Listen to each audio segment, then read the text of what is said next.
আমন্ত্রণ জানাচ্ছি প্রিয় দর্শক, মানচিত্র নিয়মিত আয়োজন কথোপকথনে।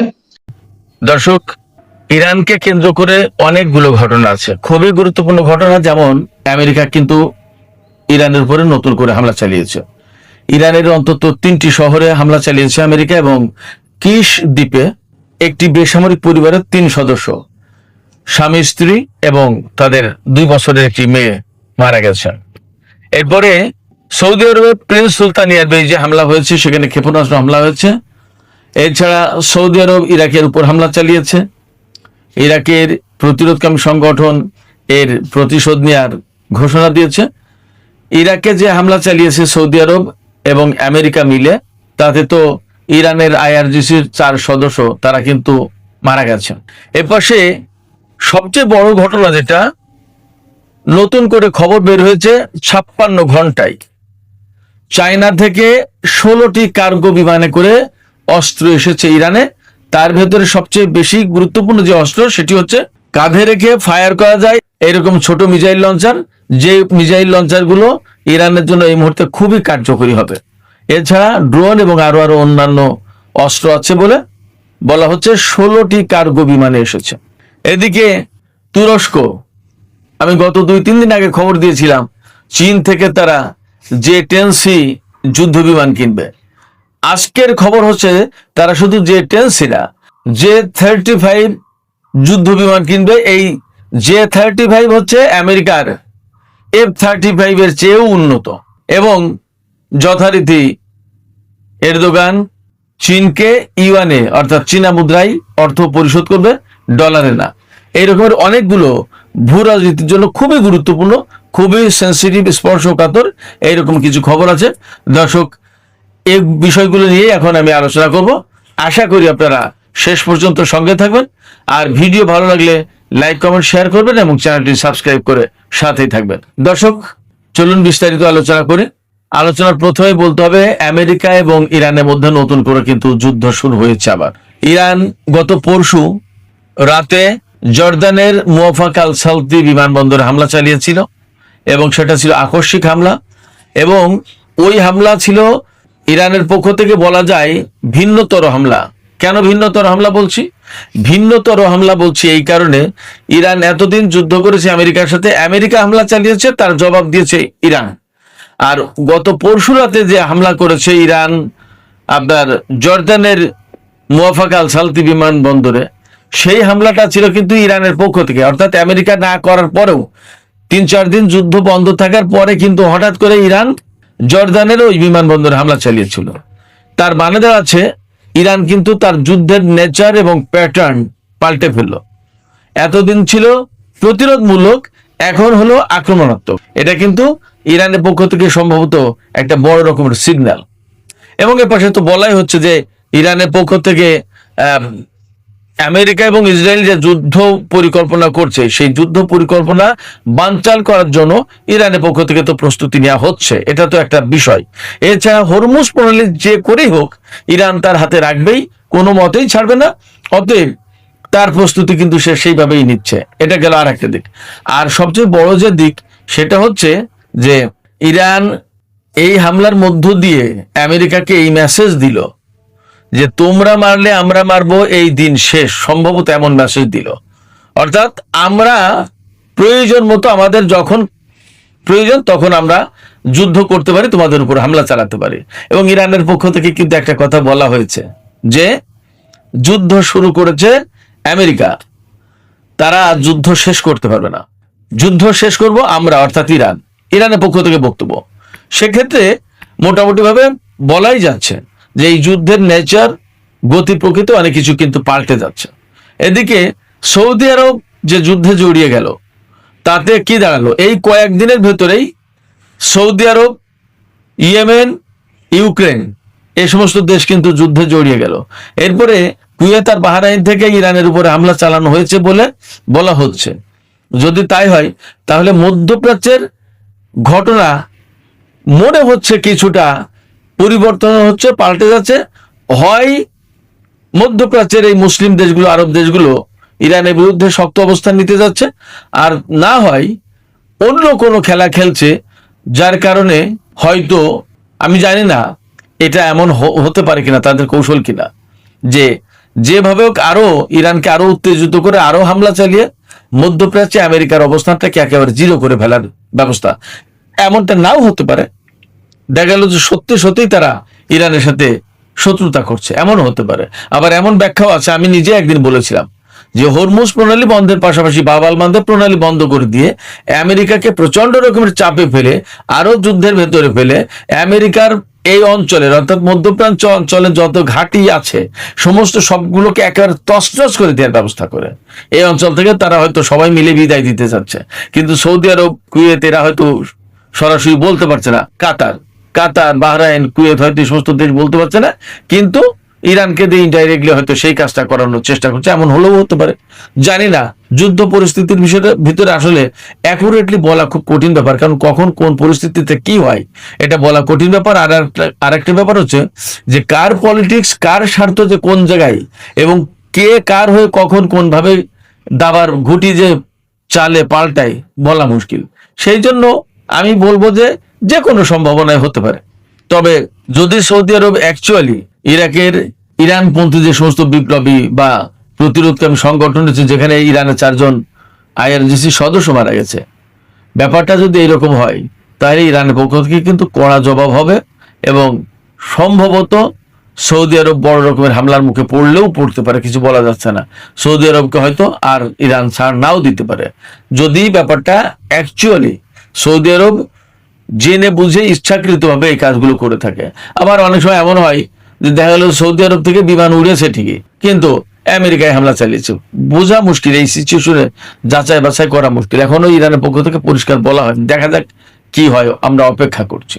এদিকে চীনের পক্ষ থেকে এই খবরটা অনেকগুলো মাধ্যমে এসেছে যে চীনের পক্ষ থেকে 56 ঘন্টায় অন্তত 16টা কার্গো বিমান ইরানে নেমেছে এবং তাতে আনা হয়েছে বিপুল পরিমাণে অস্ত্র। এবং মেইন স্ট্রিম মিডিয়া যেগুলো, তাতেও খবর আসছিল, গত 2-3 ধরে খবর আসছিল, 2-3 দিন ধরে, যে চীন থেকে ইরান সম্ভবত কয়েক কোটি ডলারের চুক্তি করেছে, যে চুক্তির আওতায় ইরান চীন থেকে কাঁধে রেখে ফায়ার করা যায় ওই শোল্ডার মিসাইল কিনবে, যাতে এই শোল্ডার মিসাইল কিনলে কি হবে, খুব দ্রুত একেবারে তাৎক্ষণিকভাবে ফায়ার করা যায়। মানে এর জন্য খুব বড় প্রস্তুতির কোনো প্রয়োজন নেই, লঞ্চার ঠিক করা, অনেক ব্যাটারি এটা সেটা কোনো কিছু চার্জ দেওয়া, এগুলো কিছুই লাগে না, একেবারে জাস্ট কাঁধে নিয়েই শুট করা যায়। কাকে শুট করবে? এই সমস্ত এই যে শোল্ডার অর্থাৎ কাঁধে রেখে যে ক্ষেপণাস্ত্র ছোড়ার যে ইয়েগুলো, মিসাইল লঞ্চার গুলো, এইগুলো হেলিকপ্টার তুলনামূলক নিচু দিয়ে যায়, হেলিকপ্টার, তারপরে নিচু দিয়ে উড়ে যাও যুদ্ধ বিমান, ক্ষেপণাস্ত্র, ড্রোন, এইগুলো যদি খুবই কার্যকরী। এই মুহূর্তে মনে হচ্ছে এই ড্রোন হাতে পাওয়ার পর ইরান যুদ্ধের নতুন ফেজে যাবে। ইরান কিন্তু একটা কথা বলেছে, ইরান কিন্তু যুদ্ধবিরতি মানেনি, যুদ্ধবিরতির প্রস্তাব তার কাছে নিয়ে গেছে কিন্তু পাকিস্তান, কাতার, তুরস্ক, সৌদি আরব, বিভিন্ন দেশ, কোনো যুদ্ধবিরতি তারা মানেনি। এমনকি এরকম খবরও এসেছে যে মার্কো রুবিও ইরানের পররাষ্ট্রমন্ত্রী আব্বাস আরাকচিকে ফোন দিচ্ছেন, কিন্তু মার্কো রুবিওর ফোন ধরেননি আব্বাস আরাকচি, কারণ কথা তো বলবে একটা যে চুক্তি করো, যুদ্ধবিরতি করো। ইরান এই মুহূর্তে যুদ্ধবিরতি করবে না। ইরানের বক্তব্য কি? ইরানের বক্তব্য একটাই, যুদ্ধ তোমরা শুরু করেছো, যুদ্ধ শেষ করব আমরা, অতএব কবে, কখন, কোন ভাবে শেষ হবে সেটা আমরা সিদ্ধান্ত নেব। এবং ইরান একথাও বলছে যে তোমরা যখন খুশি তখন যুদ্ধ শুরু করবা, আবার যখন খুশি তখন বলবা যে এখন যুদ্ধ বন্ধ। এই তোমাদের ইচ্ছা মতো যুদ্ধ শুরু, যুদ্ধ শেষ, এ কোনোটাই করতে দেওয়া হবে না, তোমাদের ইচ্ছার গোলাম আমরা না। ইরানের বক্তব্য কিন্তু এখন এইটা। সেক্ষেত্রে যদি সৌদি আরব এই যুদ্ধে জড়িয়ে যায়, আমরা চাইবো, আমরা প্রত্যাশা করবো না জড়াক, যদি জড়িয়ে যায় তাহলে কিন্তু অনেক বেশি সংকটাপন্ন হয়ে যাচ্ছে মধ্যপ্রাচ্যের এই চলমান যুদ্ধ। কারণ ওপাশে ইউক্রেন জড়িয়ে গেল বা ইরানের জাহাজে হামলা চালিয়েছে, যদিও তারা পরে বলছে যে আমরা এই ধরনের কাজ আর করবো না, এই ধরনের হামলা করবো, তোমরা প্লিজ এই কোনো প্রতিশোধে যেও না, ইরানকে তারা সুপারিশ করছে। বাট দেখা যাক কি হয়। তো যদি যুদ্ধে জড়িয়ে যায় সৌদি আরব, তাহলে ইউক্রেন, সৌদি আরব, এপাশে কুয়েত, বাহরাইন, ওপাশে ইয়েমেন জড়িয়ে গেল, অনেক বড় বড় ঘটনা আছে। এই সমস্ত ঘটনার ভেতর দিয়ে মধ্যপ্রাচ্যের শান্তিটা মনে হয় খুব সহজ হবে না। তখন হয়তো আরো বড় পরিসরে যুদ্ধের প্রশ্ন আসবে। আমি বলছিলাম চীনের কাছ থেকে ইরানের অস্ত্র কেনার প্রসঙ্গ, সেখান থেকে আবার যুদ্ধের দিকে চলে গিয়েছিলাম। তো ইরান যে চীন থেকে যে যুদ্ধ অস্ত্রগুলো কিনছে, বিশেষ করে শোল্ডার মিসাইল, তারপরে ড্রোন, আরো কিছু কিছু রসদ, সামরিক প্রতিরক্ষা সরঞ্জাম কিনছে, কি কি একদম অ্যাকুরেটলি তো বলা যায় না। তো এইগুলো কেনার মানে হচ্ছে যে তারা, অর্থাৎ ইরান, যুদ্ধটাকে এখনই শেষ করতে চাইছে না, এর একটা শেষ হয়তো তারা দেখবে। অবশ্যই নেতানিয়াহুর সাথে ডোনাল্ড ট্রাম্পের যে বৈঠক হয়েছে, সেই বৈঠকের মূল সুর কিন্তু যুদ্ধ।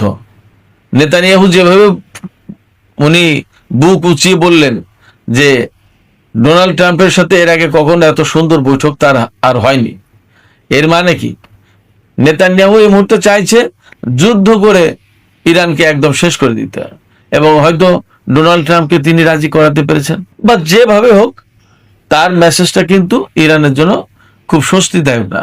তো যখন স্বস্তিদায়ক না, এবং ইসরায়েল কিন্তু বারবার যুদ্ধের জন্য মানে পাকিয়ে বেড়াচ্ছে, ঘুরে বেড়াচ্ছে যে কবে কখন কোন ফাঁকে যুদ্ধ শুরু করতে পারবো। তো ইসরায়েলের এই যে যুদ্ধের যে চিন্তাটা, এই চিন্তার অবসান ঘটিয়ে দিতে চায় ইরান। তার মানে নতুন করে যদি আমেরিকা এবং ইসরায়েল ইরানের উপর হামলা চালায়, আজকে তো হামলা হয়েও গেল, তাতে মনে হচ্ছে এই যুদ্ধ অনেক প্রলম্বিত হবে, এবং এই যুদ্ধই সম্ভবত চূড়ান্ত যুদ্ধের দিকে যাচ্ছে। ইরান এখনই আমেরিকার সাথে মীমাংসা করবে না, হয়তো সামরিক উপায়েই ফয়সালা হবে। সুপ্রিয় দর্শক, এর পাশে আমি শিরোনামের দিকে বলেছিলাম যে তুরস্ক চীনের কাছ থেকে শুধু J-10 না, J-35 পঞ্চম প্রজন্মের বিমান কিনবে। এই বিমান আমেরিকার যে F-35 যে যুদ্ধ বিমান, তার চেয়েও কার্যকর এবং আধুনিক। এবং চীন তো এখন প্রযুক্তিতে কোথায় চলে গেছে এবং কতটুকু কি, এটা আমার চেয়ে আপনারা সবাই হয়তো বেশি জানেন। অতএব চীনের যে J-10C বিমান, ভারতের বিরুদ্ধে যুদ্ধে চীন দেখিয়েছিল এর কার্যকারিতা, সেই J-10C বিমান শুধু কিনবে না, J-35 চীনের হাতে সবচেয়ে আধুনিক যে বিমানটা, সেই বিমানও কিনবে তুরস্ক, এমন খবরই পাওয়া যাচ্ছে। এবং বলা হচ্ছে যে তুরস্ক চীনকে এই বিমান কেনা বাবদ যে অর্থ দেবে, সেই অর্থ দেবে ডলারে না, ইউয়ানে, চীনা মুদ্রায়। তার মানে ডলারাইজেশন যে প্রক্রিয়া, সেই প্রক্রিয়ায় তুরস্ক একদম ওপেনলি ইন্টারন্যাশনালি জড়িয়ে গেল। এবং তুরস্ক কেন চীনের কাছ থেকে J-35 এই যুদ্ধ বিমান কিনতে চাচ্ছে, তার মূল কারণ হলো আমেরিকার সাথে যে F-35 যুদ্ধ বিমান কেনার যে চুক্তি ছিল তুরস্কের, আমেরিকা তো সেই যুদ্ধ বিমান দিল না। এবং খুব সম্প্রতি ডোনাল্ড ট্রাম্প বলেছিলেন যে তুরস্ককে ওই বিমান দেওয়া হবে। পরবর্তীতে খবর আসছে যে মার্কিন কংগ্রেস এই অনুমোদন দিচ্ছে না, অর্থাৎ তুরস্ক যুদ্ধ বিমান পাবে না, F-35 যুদ্ধ বিমান। তো রজব তাইব এরদোগান এখান থেকে খানিকটা রাগান্বিত হয়ে তিনি বলছেন, ঠিক আছে, যদি তাই না দেয় তো থাক, রাশিয়ার কাছ থেকে S-400 কিনেছি, আর চীনের কাছ থেকে কিনবো এবার J-10C এবং J-35 যুদ্ধ বিমান। আমেরিকা না দেয় থাক, অর্থাৎ আমেরিকাকে একটা বড় রকমের চাপে ফেলা। এখন আমেরিকা যতই চাপে পড়ুক, যতক্ষণ পর্যন্ত নেতানিয়াহু না বলছে যে ঠিক আছে তুরস্ককে এই বিমান দেন, ততক্ষণ পর্যন্ত আমেরিকা দেবে না, আমার ব্যক্তিগত ধারণা বা বিশ্বাস। সেক্ষেত্রে হয়তো তুরস্ক চীনের কাছ থেকে J-10C এবং J-35 কিনবে। তাতে ভূ রাজনীতি, মধ্যপ্রাচ্যের ভূ রাজনীতিতে বিশেষ করে বিরাট বড় রকমের একটা পরিবর্তন আসবে, এবং ক্রমেই নেটো জোট থেকে আমেরিকা থেকে তুরস্ক সরে যাবে বা যাচ্ছে, এই বিষয়টা আরো পরিষ্কার হয়ে উঠবে। সুপ্রিয় দর্শক, আমি আলোচনা শেষ করবো। আলোচনা শেষের আগে এইটুকু বলি যে এই যে নতুন করে যুদ্ধ শুরু হলো, সৌদি আরবের উপর হামলা, প্রিন্স সুলতান এয়ারবেজে হামলা, এবং ইরানের উপর হামলা, তারপরে জর্দানে হামলা, ইরাকে হামলা, ইয়েমেন যুদ্ধে জড়িয়ে গেল, এই যে যুদ্ধের পরিধি বাড়ছে, এতে কিন্তু নতুন করে তেলের দাম আবার বেড়েছে, এবং আবার $100 কাছাকাছি চলে গেছে তেলের দাম। সেক্ষেত্রে ডোনাল্ড ট্রাম্প এবং আমেরিকা যার আসলে কি করছে আমরা জানি না, তবে তারা যে বিপদে পড়বে এবং আমরা সবাই বিপদে পড়বে এই যুদ্ধের কারণে, নতুন করে তেলের দাম আবার বেড়ে যাচ্ছে, এটা একদম পরিষ্কার।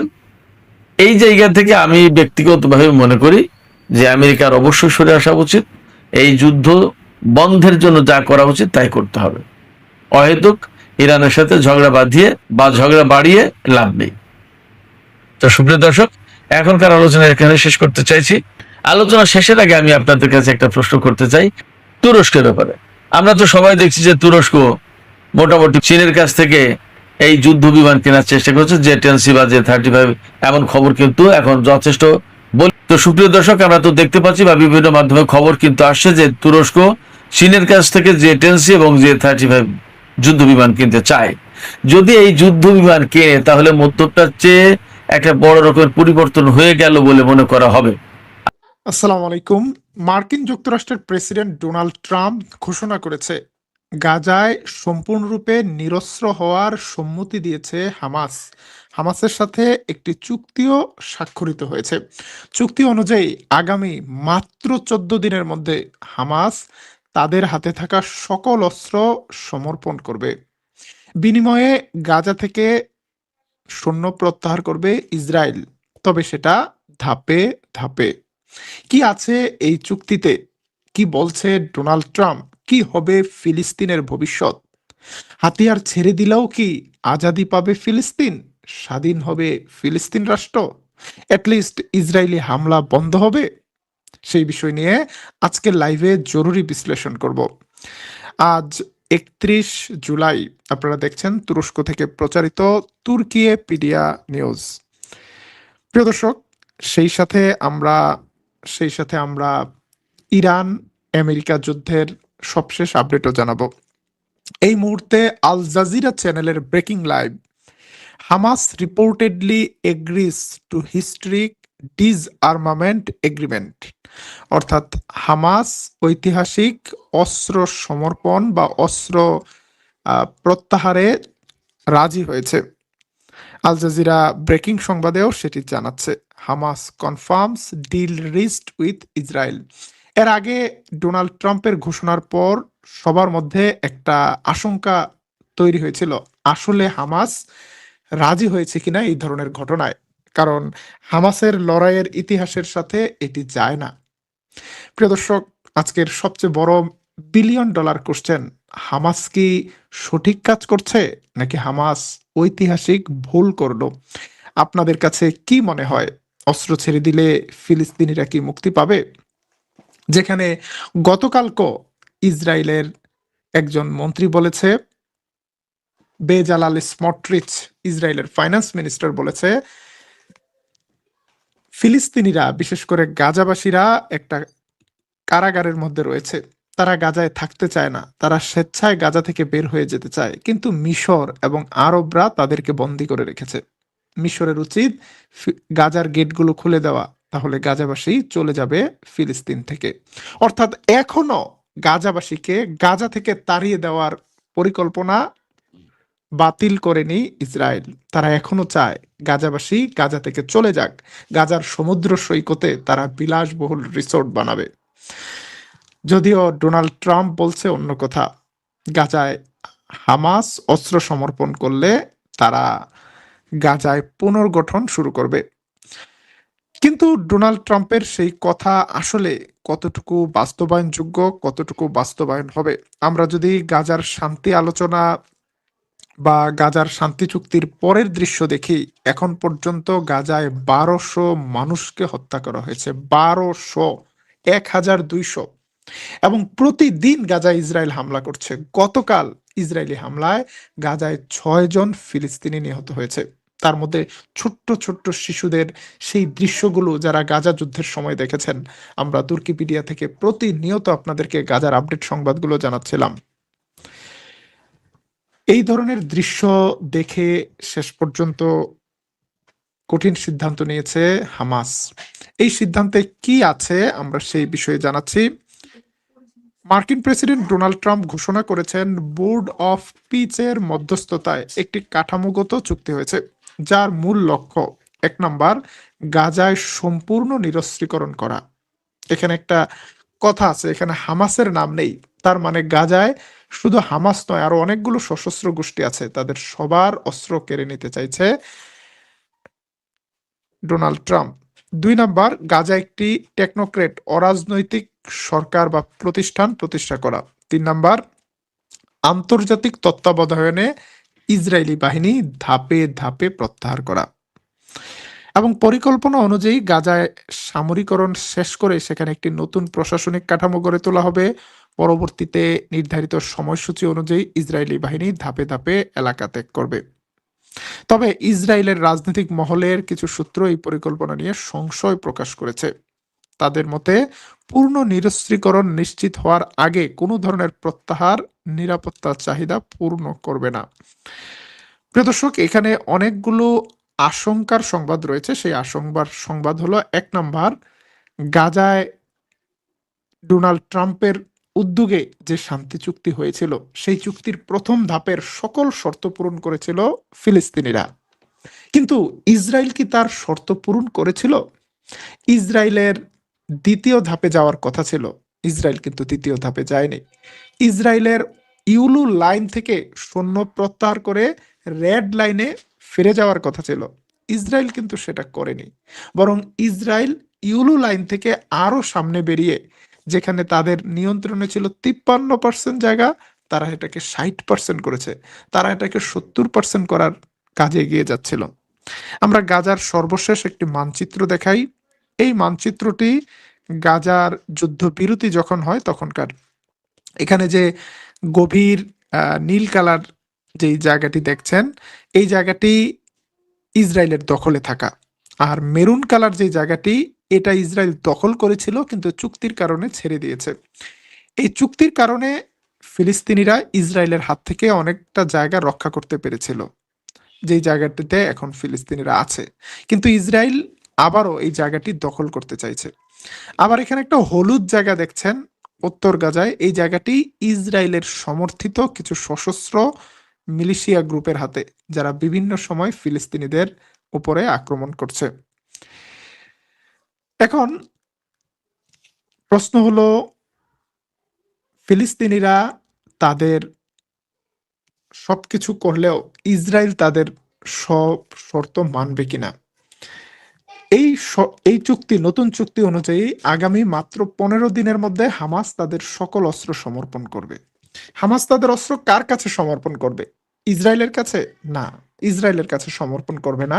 এটা ফিলিস্তিনি একটি বডি তৈরি করা হবে, তাদের কাছে কোনো একটা জায়গায় এই অস্ত্রগুলো রাখা হবে। ইসরায়েল দাবি করছে অস্ত্রগুলো প্রথমে সংগ্রহ করা হোক, তারপর সেই অস্ত্রগুলোকে ধ্বংস করতে হবে। হামাসের পরিকল্পনা ছিল যে এই অস্ত্রগুলো ফিলিস্তিনের কোথাও থাকবে এবং পরবর্তীতে আলোচনার মাধ্যমে ফিলিস্তিন রাষ্ট্র প্রতিষ্ঠা হলে এই অস্ত্রের মালিক হবে ফিলিস্তিনের সেনাবাহিনী। কিন্তু ইসরায়েলের সরকারি দল কিংবা বিরোধী দল সবাই বলছে ফিলিস্তিনকে কোনো রাষ্ট্র হতে দেয়া হবে না, ফিলিস্তিনকে কোনোভাবেই কোনো রাষ্ট্র করতে দেয়া হবে না। জাতিসংঘের মহাসচিব থেকে শুরু করে সকলেই ফিলিস্তিনের জন্য একটি আলাদা রাষ্ট্র তৈরি করতে চান। ইসরায়েলের আগের যারা মিত্র ছিল, জার্মানি, ইংল্যান্ড, তারাও বলছেন 2 স্টেট পলিসি দরকার, ফিলিস্তিনিদের জন্য আলাদা দেশ দরকার, এটা ছাড়া এই সংকটের সমাধান হবে না। এতদিন ইসরায়েল মনে করেছে ফিলিস্তিন রাষ্ট্র হলেও তাদেরকে কোনো সেনাবাহিনী করতে দেয়া হবে না, এখন তারা ফিলিস্তিনের জন্য কোনো রাষ্ট্রই তৈরি করতে চাচ্ছে না। এখন 14 দিনের মধ্যে যদি গাজায় সকল অস্ত্র সমর্পণও করে হামাস, তারপরে ইসরায়েল যে নতুন আবদার করবে না তার কি গ্যারান্টি আছে? তখন তারা বলবে আগে গাজার সবগুলো টানেল ধ্বংস করা হোক।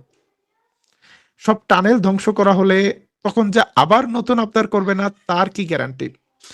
এদিকে হামাসের কাছ থেকে নিরস্ত্রীকরণের দাবি নগদ নগদ চাইছে, কিন্তু ইসরায়েল সৈন্য প্রত্যাহারে গড়িমসি করতে চাইছে। ইসরায়েল বলছে তারা হামাস অস্ত্র সমর্পণ করলেও সাথে সাথে সৈন্য প্রত্যাহার করবে না, তারা দেখতে চায় আসলে পুরোপুরি অস্ত্র সমর্পণ করেছে কিনা, তারপরে কোনো ঝামেলা হচ্ছে কিনা, এবং তারপর তারা ধাপে ধাপে অস্ত্র সমর্পণ করার বিষয়টি বিবেচনা করে দেখতে পারে, অর্থাৎ গ্যারান্টি দিচ্ছে না। এদিকে ডোনাল্ড ট্রাম্প বলছে হামাসের অস্ত্র সমর্পণ করার পরও যদি ইসরায়েল সৈন্য প্রত্যাহার না করে তাহলে ডোনাল্ড ট্রাম্প হতাশ হবে। ডোনাল্ড ট্রাম্পের হতাশা আর নিরাশায় ফিলিস্তিনিদের কি যায় আসে? গত 7 মাস ধরে নির্বিচারে ফিলিস্তিনিদের হত্যা করা হয়েছে। ডোনাল্ড ট্রাম্প একটা বারের জন্য একটা নিন্দা করেনি, একটা বারের জন্য একটা ধমক দেয়নি, একটা বারের জন্য বলেনি খামোশ, বন্ধ করো। ডোনাল্ড ট্রাম্প হতাশ হলে কি যায় আসে? প্রিয় দর্শক, ইসরায়েল